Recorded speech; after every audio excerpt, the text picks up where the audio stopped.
Price the lord. Hallelujah, hallelujah. 7-ാം ദിവസം എന്ന് പറയുന്നത് തന്നെ മനുഷ്യനെ സംബന്ധിച്ചിടത്തോളം അവൻ്റെ ജീവിതത്തിലെ 1-ാമത്തെ ദിവസമാണ്. Price the lord, hallelujah. ആ 1-ാമത്തെ ദിവസം മനുഷ്യൻ എന്താണ് ചെയ്തത്? അവൻ നോക്കുമ്പോൾ ദൈവം അവന് വേണ്ടി സൃഷ്ടിച്ച മനോഹരമായ പർദീസ അവൻ കാണുകയാണ്. അവന് ആ ചുറ്റുപാടിലേക്ക് നോക്കിയിട്ട് ഇത് ഞാൻ ഉണ്ടാക്കിയതാണ്, ഇത് എൻ്റെ മിടുക്കാണ്, എൻ്റെ അധ്വാനമാണ് ഒന്നൊന്നും പറയാനായിട്ട് അവിടെ ഒന്നുമില്ല. കാരണം എല്ലാം ദൈവം നൽകിയതാണ്. എല്ലാം ദൈവം നൽകിയതിൻ്റെ മുമ്പിൽ അവനൊന്നേ പറയാനുള്ളൂ, ദൈവമേ നന്ദി എന്നാണ്. എല്ലാം ദൈവത്തിന് ദാനമായി കണ്ടുകൊണ്ട് ദൈവത്തിന് കൃതജ്ഞത അർപ്പിക്കുന്ന ദിവസമാണ് യഥാർത്ഥ സാബത്ത് ദിവസം എന്ന് പറയുന്നത്. ദൈവത്തിന് നന്ദി പറയുകയാണ്. കാരണം ഇത് മുഴുവനും ദൈവത്തിൻ്റെ സൗജന്യമായ ദാനമാണ്. നമ്മൾ നോക്കുക, 7-ാം ദിവസം ആദത്തിൻ്റെ മനസ്സെന്തായിരുന്നു? എങ്ങോട്ട് നോക്കിയാലും ദൈവത്തിൻ്റെ സ്നേഹം, ദൈവത്തിൻ്റെ ഔദാര്യം, ദൈവം ദാനമായി നൽകിയ അനുഗ്രഹങ്ങൾ കൊണ്ട് നിറഞ്ഞ ഒരു അന്തരീക്ഷം. ദൈവമേ നന്ദി, ദൈവമേ നന്ദി. ഇതാണ് കൃപയുടെ അനുഭവം എന്ന് പറയുന്നത്. ദൈവത്തിന് നന്ദി പറയുന്ന അവസ്ഥ. ആ നന്ദി പറയുന്ന അവസ്ഥയിലൂടെ ഇതാ നമ്മുടെ ഉള്ളിൽ വലിയ മാറ്റങ്ങൾ സംഭവിക്കും. നന്ദി പറഞ്ഞ് പ്രാർത്ഥിക്കുന്നത് വഴി നമ്മുടെ ജീവിതത്തിൽ ചേഞ്ച് ഉണ്ടാകും. അങ്ങനെ ആ നന്ദിയുടെ മനസ്സിലൂടെ ആദത്തിൻ്റെയും ഹവ്വയുടെ മേൽ ഒക്കെ വന്നു നിന്ന ദൈവകൃപ എപ്പോഴാണ് നഷ്ടപ്പെട്ടത് എന്നൊന്ന് ഓർത്ത് നോക്കൂ. ദൈവം കൊടുക്കാത്തത് ഹവ്വ ആദ്യം വാങ്ങിച്ചെടുത്തു. ദൈവം കൊടുക്കാത്തത് സ്വന്തം കഴിവ് കൊണ്ട് ഇതാ ഹവ്വ വാങ്ങിക്കുകയാണ്. ദൈവം കൊടുക്കാത്തതാണ് ഹവ്വ വാങ്ങിച്ചത്. ദൈവം കൊടുക്കാത്തത് ഹവ്വ നേടിക്കഴിഞ്ഞപ്പോൾ ഹവ്വയ്ക്ക് വലിയ സന്തോഷമുണ്ടായി കാണും. കാരണം തൻ്റെ സ്വന്തം കഴിവുകൊണ്ട് നേടിയ ഒരു കാര്യമാണ് അവിടെ കാണുന്നത്. Praise the lord, hallelujah. ഹവ്വ ആ പഴം പറിച്ച് തിന്നപ്പോൾ ഉടനെ എന്തെങ്കിലും മാറ്റം വന്നതായിട്ട് നമ്മളിവിടെ കാണുന്നില്ല. പക്ഷേ അങ്ങനെ മാറ്റം വന്നിരുന്നെങ്കിൽ ഹവ്വ അത് കൊണ്ടുവന്ന് ആദത്തിനയിൽ കൊടുക്കുകയില്ലായിരുന്നു. ഹല്ലേലൂയ. തൻ്റെ കഴിവ് കൊണ്ട് നേടിയ ആ പഴം കൊണ്ടുവന്ന് ഹവ്വ കൊണ്ടുവന്ന് ആദത്തിനും കൊടുക്കുന്നു. അങ്ങനെ ദൈവം കൊടുക്കാത്തത് സ്വന്തം കഴിവുകൊണ്ട്, സ്വന്തം ബുദ്ധി കൊണ്ട്, സ്വന്തം അന്വേഷണം കൊണ്ട്, സ്വന്തം ചിന്താഗതി കൊണ്ട്, സ്വന്തം തീരുമാനങ്ങൾ കൊണ്ട് നേടിയ ആനന്ദം, അതാണ് അവരുടെ ജീവിതത്തിൽ ദുഃഖമായി, ഭയമായി, ലജ്ജയായി പടർന്നു കയറിയത്. Price the Lord. ഇവിടെ ചില കാര്യങ്ങൾ നമുക്ക് മനസ്സിലാക്കേണ്ടതായിട്ടുണ്ട്. നമുക്കിന്ന് കാണാൻ സാധിക്കും, ഒത്തിരി ആളുകൾ അധ്വാനിക്കുന്ന ആളുകളാണ്. രാവും പകലും ഇല്ലാതെ ജോലി ചെയ്യുന്നു. പക്ഷേ അവരുടെ ജീവിതത്തിൽ ഒരു പുരോഗതിയില്ല. അവരുടെ ജീവിതത്തിൽ പറയത്തക്ക വിധത്തിലുള്ള സന്തോഷവുമില്ല. സന്തോഷം ഇല്ലെന്ന് ഞാൻ തീർത്ത് പറയുന്നില്ല. പക്ഷേ സന്തോഷം ഉണ്ടാകുന്നു, അല്പം കഴിയുമ്പോൾ അത് അസ്തമിക്കുന്നു. നേടിയെടുത്ത എത്രയോ വ്യക്തികളാണ് എത്ര നേരം അവർക്ക് ആ സന്തോഷം, സമാധാനം അവരുടെ ഉള്ളിൽ സൂക്ഷിക്കുവാൻ കഴിയുന്നു എന്നത് ഒരു ചോദ്യമാണ്. അപ്പോൾ കഠിനമായി അധ്വാനം ചെയ്തിട്ട് എന്തുകൊണ്ട് ഒരു ജീവിത പുരോഗതിയും സമാധാനവും സന്തോഷവും ലഭിക്കുന്നില്ല എന്ന ചോദ്യം അധ്വാനിക്കുന്ന ഒട്ടേറെ പേരുടെ ഉള്ളിൽ നിലനിൽക്കുന്ന ഒന്നാണ്. അത് വെച്ചുകൊണ്ട് പലരും ദൈവത്തിന് മുമ്പിൽ തന്നെ ചോദ്യങ്ങൾ ചോദിക്കുന്നു.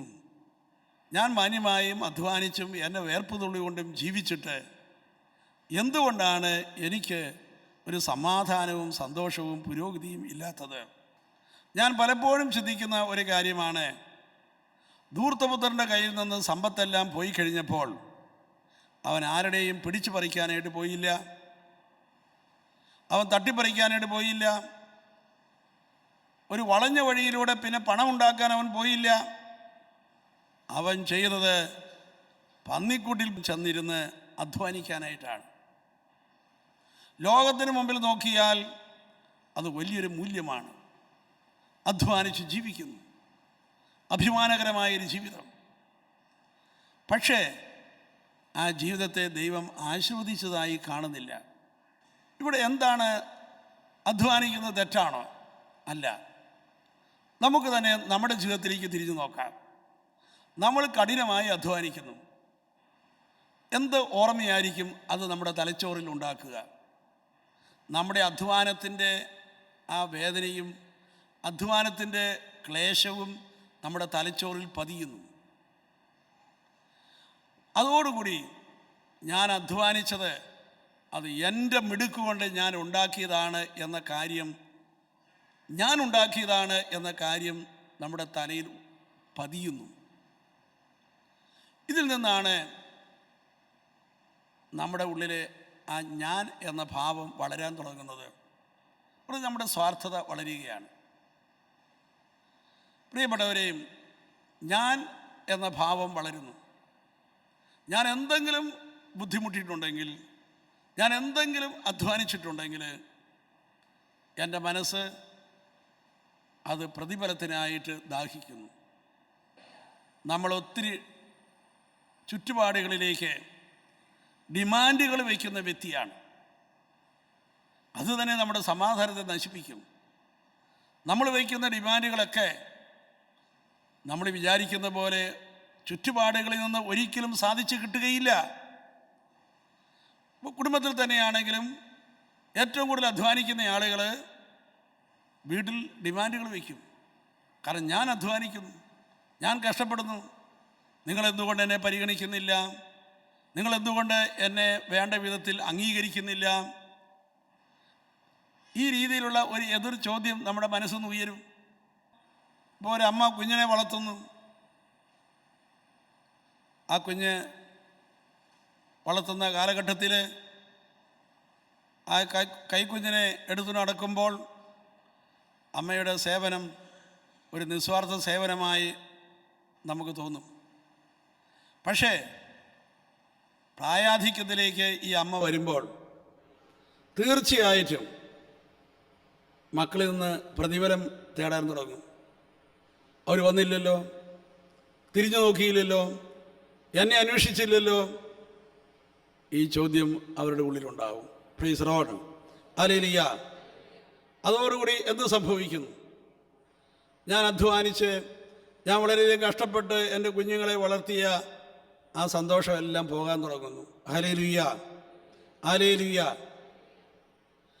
ഇവിടെ ഒരു കാര്യം നമ്മൾ മനസ്സിലാക്കേണ്ടത് ഇതാ, ഞാൻ എന്ന ഭാവം അത് നമ്മുടെ ഉള്ളിലെ സ്വാർത്ഥതയാണ്. ഇത് ഉടച്ചാണ് നമുക്ക് വളരാനുള്ളത്. ഇത് ഉടഞ്ഞാലേ നമുക്ക് എളിമയിൽ വളരാനായിട്ട് സാധിക്കുകയുള്ളൂ. അപ്പം നമ്മളിൽ എന്താണ് തകരേണ്ടത് എന്നതിനെക്കുറിച്ച് വ്യക്തമായ ഒരറിവ് നമുക്കുണ്ടാകണം. നമ്മളൊരു പ്രവൃത്തിയുടെ നേരെ മസിൽ ഉപയോഗിക്കുന്നതിനേക്കാളും പ്രധാനപ്പെട്ടൊരു കാര്യമാണ് ഇതാ, നമ്മുടെ ഉള്ളിലെ ഞാൻ എന്ന ഭാവത്തിൻ്റെ നേരെ അതെങ്ങനെയാണ് കൈകാര്യം ചെയ്യേണ്ടത് എന്നതിനെക്കുറിച്ചുള്ള ജ്ഞാനം നമുക്ക് അത്യാവശ്യമാണ്. നമ്മളെല്ലാവരും തന്നെ സ്വാർത്ഥരാണ്. എന്നാൽ നമ്മുടെ സ്വാർത്ഥത നമുക്ക് തന്നെ മനസ്സിലാക്കാൻ കഴിയാത്ത ഒന്നാണ്. സ്വാർത്ഥത വളരെ അപകടകരമായ ഒന്നാണ്. നമ്മൾ നമ്മുടെ സ്വാർത്ഥതയെ താലോലിക്കുമെങ്കിലും നമുക്കൊരിക്കലും മറ്റുള്ളവരുടെ സ്വാർത്ഥതയെ അംഗീകരിക്കാൻ പറ്റുകയില്ല. എത്ര വലിയ സ്നേഹം പ്രകടിപ്പിക്കുന്ന വ്യക്തികളും മറ്റുള്ളവരുടെ സ്വാർത്ഥതയെ എപ്പോഴും കുറ്റപ്പെടുത്തിക്കൊണ്ടേയിരിക്കും. ഭാര്യാഭർത്തൃ ബന്ധത്തിലാണെങ്കിൽ പോലും ഇതാ, ആത്മാർത്ഥമായ സ്നേഹം പ്രകടിപ്പിക്കുന്നവരാണ് ദമ്പതിമാർ. പക്ഷേ ഇടയ്ക്ക് അവരുടെ ഉള്ളിൽ തോന്നും, എൻ്റെ ഭർത്താവ് കുറേ സ്വാർത്ഥനാണല്ലോ എന്ന് തോന്നും. ഹല്ലേലൂയ. എൻ്റെ ഭാര്യ കുറച്ച് സ്വാർത്ഥയാണല്ലോ എന്ന് തോന്നും. വളരെ പെട്ടെന്ന് നമ്മൾ മറ്റുള്ളവരുടെ സ്വാർത്ഥതയെ തിരിച്ചറിയും. അതിനെയൊക്കെ വേദനയും പരാതിയൊക്കെ നമ്മുടെ ഉള്ളിലുണ്ട്.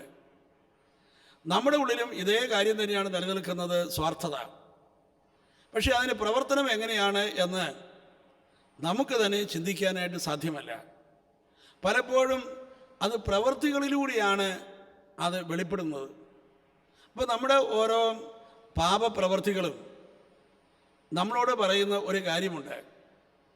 നമ്മളതിനെ കുറച്ച് ആഴത്തിലേക്ക് നോക്കി പരിശോധിക്കാവുന്നതാണ്. എന്ന് പറഞ്ഞാൽ, ചില ആളുകൾ തങ്ങളുടെ പാപപ്രവൃത്തികളുടെ മുമ്പിൽ സ്തംഭിച്ച് നിൽക്കാറുണ്ട്. ഞാൻ ഒരിക്കലും വിചാരിച്ചില്ല ഇങ്ങനെ ചെയ്തു പോകുമെന്ന്. ഞാൻ ഒരിക്കലും വിചാരിച്ചില്ല ഇങ്ങനെ പറഞ്ഞു പോകുമെന്ന്. ഞാൻ ഒരിക്കലും വിചാരിച്ചില്ല ഇങ്ങനെയൊക്കെ എൻ്റെ ജീവിതത്തിൽ സംഭവിക്കുമെന്ന്. പക്ഷേ ഇതാ സംഭവിച്ചിരിക്കുന്നു.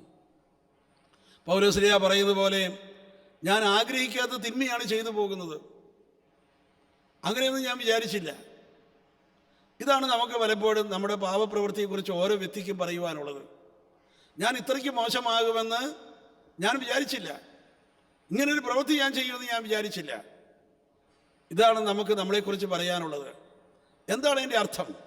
നമുക്ക് നമ്മുടെ സ്വാർത്ഥതയെ, അതിൻ്റെ ആഴം, അതിൻ്റെ ഗൗരവം നമ്മൾ പലപ്പോഴും അറിയുന്നത് നമ്മുടെ പ്രവൃത്തിയിലൂടെയാണ്. ഇപ്പോൾ നമ്മുടെയൊക്കെ പാപപ്രവൃത്തികൾ നമ്മുടെ സ്വാർത്ഥതയുടെ തനിനിറം നമുക്ക് കാണിച്ചു തരികയാണ്.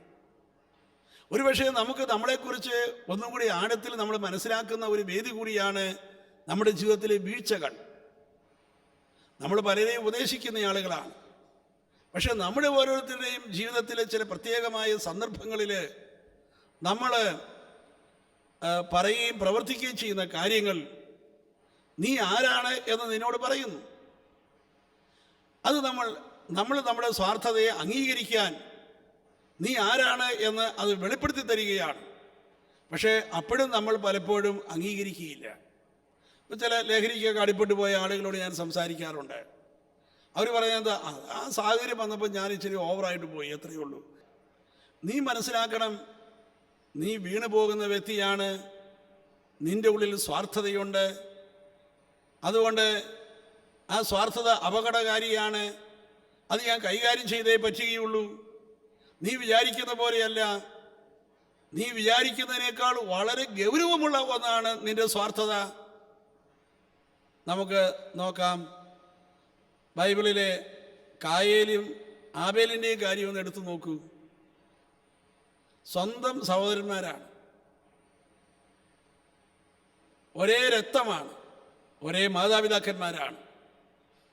പക്ഷേ കായേലിൻ്റെ ഉള്ളിൽ അസൂയ. അത് എങ്ങനെയാണ് ആബേലിൽ പ്രവർത്തിച്ചത് നോക്കൂ.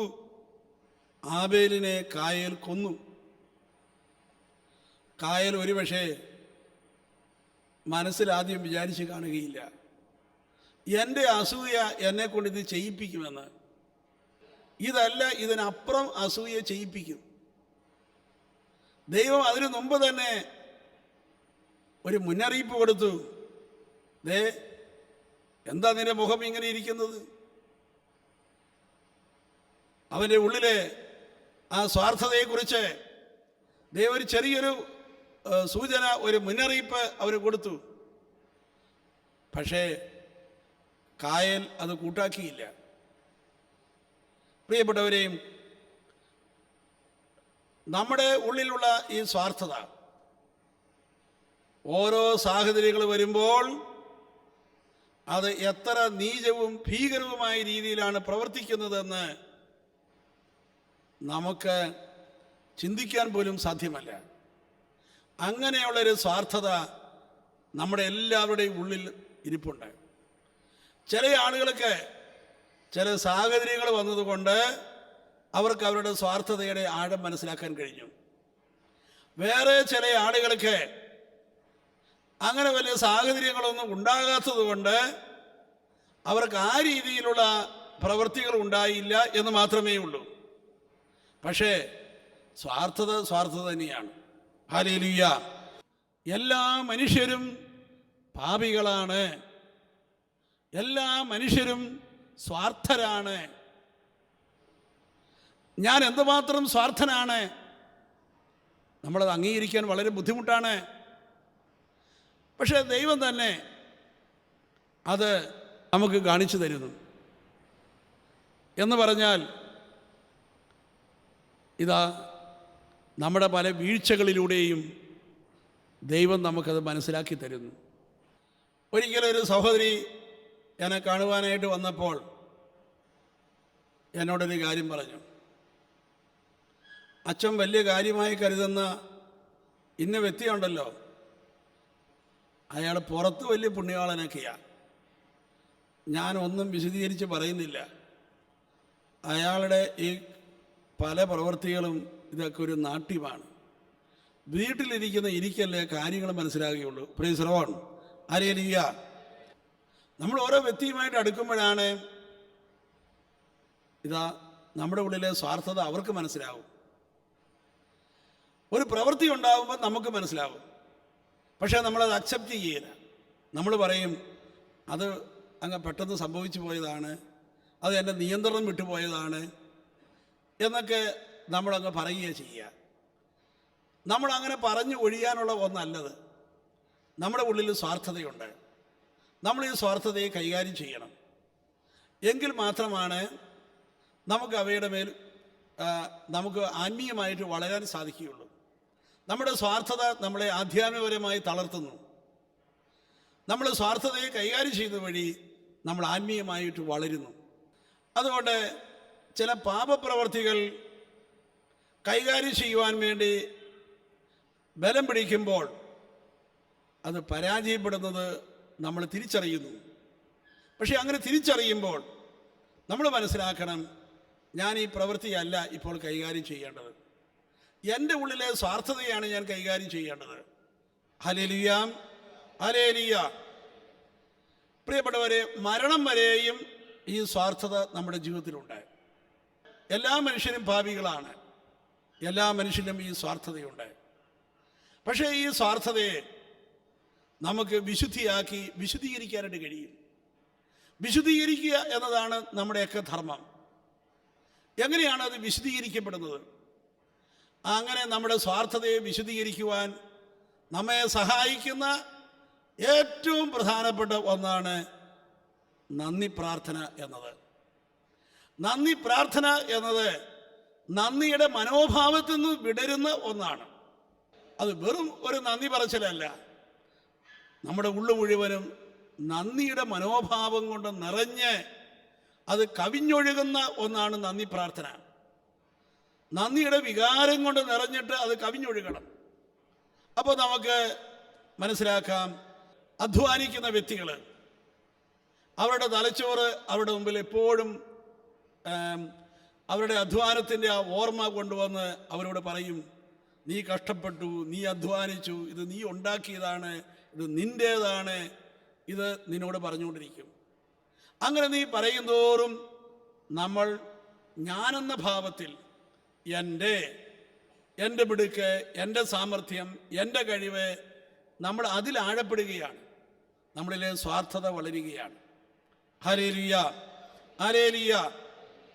അപ്പോൾ അതുകൊണ്ട് ഇവിടെ നമ്മൾ എന്താണ് ചെയ്യേണ്ടത്? ഇവിടെ നമ്മൾ ചെയ്യേണ്ടത് നാം അധ്വാനിക്കുന്ന എല്ലാ കാര്യങ്ങളും, നമ്മുടെ അധ്വാനവും എല്ലാം തന്നെ അതിനകത്തുള്ള ദൈവത്തിൻ്റെ പ്രവർത്തനത്തെ നാം തിരിച്ചറിയണം. മനുഷ്യൻ്റെ എല്ലാ പ്രവർത്തനങ്ങളുടെയും അകത്ത് ദൈവത്തിൻ്റെ ഒരു പ്രവർത്തനമുണ്ടെന്ന് നമ്മൾ അറിഞ്ഞിരിക്കണം. അപ്പോൾ അതുകൊണ്ട് നമ്മുടെ അധ്വാനം, നമ്മുടെ പരിശ്രമങ്ങൾ, അതിൻ്റെ അകത്ത് ദൈവത്തിൻ്റെ പ്രവർത്തനമുണ്ട്. ദൈവമാണ് നമ്മളെ അധ്വാനിക്കാനും ഒക്കെ ശക്തിപ്പെടുത്തുന്നത്. ദൈവമാണ് ഫലം തരുന്നത്. ദൈവമാണ് അധ്വാനത്തിനകത്ത് മുഴുവൻ നിറഞ്ഞു നിൽക്കുന്നത്. ഇതാണ് വിശ്വാസത്തിൻ്റെ കാഴ്ച. ദൈവത്തെ കാണാനായിട്ട് കഴിയുക. നമുക്ക് ഏറ്റവും ബുദ്ധിമുട്ടുള്ള ഒരു കാര്യമാണ് നമ്മുടെ അധ്വാനത്തിൽ നമ്മൾ ഞാൻ എന്ന വ്യക്തിയെയാണ് കാണുക. അതിനകത്ത് നമുക്ക് ദൈവത്തെ കാണാനായിട്ട് ഇടയാകണം. എൻ്റെ അധ്വാനവും എൻ്റെ കഷ്ടപ്പാടും എൻ്റെ വേദനയും എൻ്റെ തലച്ചോറിൽ ഇങ്ങനെ നിറഞ്ഞു നിൽക്കുമ്പോൾ നമുക്ക് ഞാനെന്ന വ്യക്തിയെ കാണാനായിട്ട് പറ്റുകയുള്ളൂ. നമ്മൾ അങ്ങനെ സംസാരിക്കുകയുള്ളൂ. ആ അധ്വാനം വഴി ഉണ്ടായ എല്ലാ കാര്യങ്ങളിലും എൻ്റെ എന്ന മുദ്ര പതിപ്പിക്കുന്നു നമ്മൾ. പക്ഷേ നമ്മൾ മനസ്സിലാക്കണം, നമുക്കവിടെ ഈശോയെ കാണാനായിട്ട് കഴിയണം. എൻ്റെ ദൈവം വെറും ദുർബലനായ എന്നിൽ പ്രവർത്തിച്ച് ഇതാ ദൈവം അത്ഭുതം ചെയ്തിരിക്കുന്നു. ഇത് നമ്മൾ മനസ്സിലാക്കിക്കൊണ്ട് ദൈവത്തിന് നന്ദി പറയാനായിട്ട് തുടങ്ങുമ്പോൾ ഒരു കാര്യം അറിഞ്ഞുകൊള്ളുക, നമ്മുടെ എല്ലാ പ്രവൃത്തികളും വിശുദ്ധീകരിക്കപ്പെടുന്നു. ഞാൻ വീണ്ടും സൂചിപ്പിക്കട്ടെ, 7-ാം ദിവസം ദൈവം അവിടുന്ന് സൃഷ്ടിച്ച, അവിടുന്ന് ചെയ്ത എല്ലാ കാര്യങ്ങളെയും അനുഗ്രഹിച്ച് വിശുദ്ധീകരിച്ചു. ഇതാണ് ദൈവം ചെയ്തത്. ജോലി ചെയ്ത ദൈവം ചെയ്ത കാര്യമാണിത്. താൻ ചെയ്ത എല്ലാ കാര്യങ്ങളെയും അവിടുന്ന് അനുഗ്രഹിച്ച് വിശുദ്ധീകരിച്ചു. നാം ചെയ്യുന്ന കാര്യങ്ങളെ അനുഗ്രഹിച്ച് വിശുദ്ധീകരിക്കുന്നില്ലെങ്കിൽ അതിൻ്റെ റിസൾട്ട് സ്വാർത്ഥതയാണ് വളരുന്നത്. അതിൻ്റെ ഫലം തിന്മകൾ ഉണ്ടാകും എന്നതാണ്. അതുകൊണ്ട് തിന്മയെ കംപ്ലീറ്റ് ആയിട്ട് മാറ്റിക്കളയുന്ന ഒന്നാണ് നാം ചെയ്യുന്ന എല്ലാ പ്രവൃത്തികളെയും നാം അനുഗ്രഹിച്ച് വിശുദ്ധീകരിക്കണം. എങ്ങനെയാണ് അവയെ വിശുദ്ധീകരിക്കുക എന്നത് നമുക്കറിയാം. ദൈവത്തിന് വേണ്ടി വേർതിരിക്കുമ്പോഴാണ് അത് വിശുദ്ധീകരിക്കപ്പെടുക. നിനക്ക് വേണ്ടി എന്ന് പറയുമ്പോഴാണ് അത് അശുദ്ധമായി തീരുന്നത്. ദൈവത്തിന് വേണ്ടി എന്ന് വരുമ്പോൾ അത് വിശുദ്ധീകരിക്കപ്പെടുന്നു. എൻ്റെ അധ്വാനം, എൻ്റെ കഷ്ടപ്പാട്, ഞാൻ ഉണ്ടാക്കിയത് എന്ന് പറയുമ്പോൾ അത് എനിക്ക് വേണ്ടി തന്നെ അതിനകത്തിരിക്കുകയാണ്.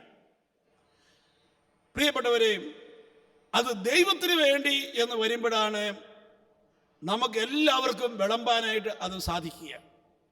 അപ്പവും മീനുമെടുത്ത് മുകളിലേക്ക് ഉയർത്തി യേശു നന്ദി പറഞ്ഞ് അതിനെ വിശുദ്ധീകരിച്ചു.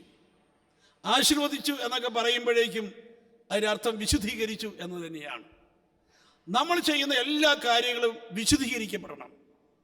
നമ്മുടെ ഓരോ പ്രവൃത്തിയും വിശുദ്ധീകരിക്കപ്പെടണം. നമ്മുടെ പ്രവൃത്തികൾ വിശുദ്ധീകരിക്കപ്പെടണം. വിശുദ്ധീകരിക്കപ്പെട്ടില്ലെങ്കിൽ അത് നമുക്ക് വിനയായി മാറും. Hallelujah, hallelujah. അത് തന്നെ നമ്മളെ വേട്ടയാടും. നീ ചെയ്ത പ്രവൃത്തികൾ, നീ ഉണ്ടാക്കിയ കാര്യങ്ങൾ, അത് തന്നെ നിന്നെ വേട്ടയാടും. Hallelujah, hallelujah. അതുകൊണ്ട് നമ്മൾ ചെയ്യുന്ന എല്ലാ കാര്യങ്ങളും നമുക്ക് വിശുദ്ധീകരിക്കാൻ കഴിയണം. എങ്ങനെയാണ് വിശുദ്ധീകരിക്കുക എന്ന് പറയുന്നത് ദൈവത്തിന് വേണ്ടി മാറ്റിവെക്കുക എന്നാണ് എൻ്റെ അർത്ഥം.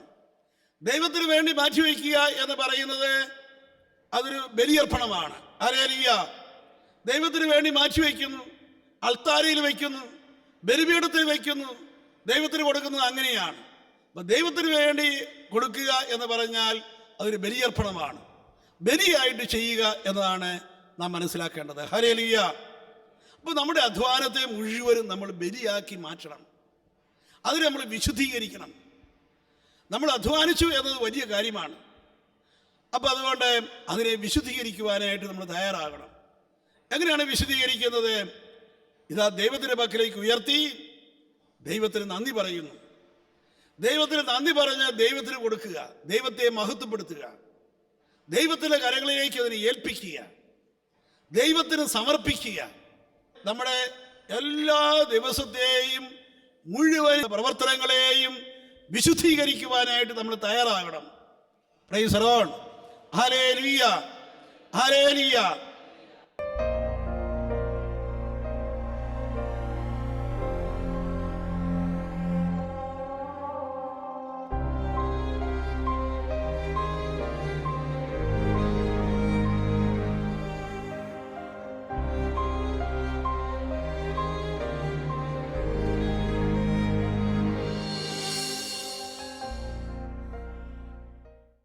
വിശദ വിവരങ്ങൾക്ക് director, divine vision, divine retreat centre, Muringoor, Chalakudy 680316, Kerala, south India. Telephone 0091 480 270 8098, 0091 480 270 2613.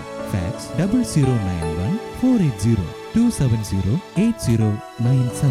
Email mail.divinetv@gmail.com. Website www.drcm.org.